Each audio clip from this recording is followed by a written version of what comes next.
নিহত একই পরিবারের তিনজনকে খবরে শায়িত করে মাত্রই বাড়ি ফিরছিলেন স্বজনেরা। চোখের জল তখনও শুকায়নি, কবরের কাঁচা মাটির গন্ধ তখনও নাকে লেগে আছে। ঠিক সেই মুহূর্তে খবর এলো মৃত্যুর মিছিলে যোগ হয়েছে আরও একটি নাম। হালিশহরে বিস্ফোরণে নিজের ভাই, স্ত্রী ও সন্তানের পর এবার চলে গেলেন গৃহকর্তা সাখাওয়াত। কুমিল্লার বরুড়া উপজেলার বাগমারা গ্রামের এই পরিবারের একের পর এক মৃত্যুর সংবাদে স্তব্ধ পুরো গ্রাম।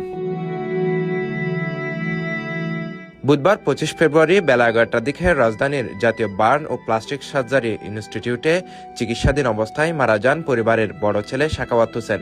চিকিৎসক জানিয়েছেন, সাখাওয়াতের শরীরের শতভাগই পুড়ে গিয়েছিল। এ নিয়ে হালিশহরের সেই মর্মান্তিক দুর্ঘটনায় নিহতের সংখ্যা বেড়ে দাঁড়ালো 5 জনে। গত 48 ঘন্টায় একে না ফেরা দেশে পাড়ি জমিয়েছেন সাখাওয়াতের স্ত্রী নূরজাহান আক্তার রানী, তাদের বড় ছেলে শাওন, সাখাওয়াতের ছোট ভাই পর্তুগাল প্রবাসী শামীর আহমেদ সুমন, সুমনের স্ত্রী আশুরা আক্তার পাকি।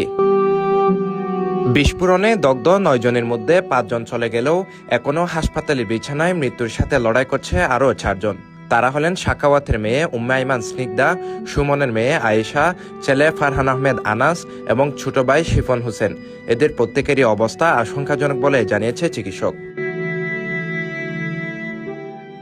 এর আগে সোমবার 23 ফেব্রুয়ারি ভোরে হালিশহরের বাসায় গ্যাস লিকেজ থেকে বিস্ফোরণের ঘটনা ঘটে। ওই দিন সন্ধ্যার দিকে তাদেরকে রাজধানীর জাতীয় বার্ন ও প্লাস্টিক সার্জারি ইনস্টিটিউটে নিয়ে আসেন স্বজনেরা। CTG post, Chittagong.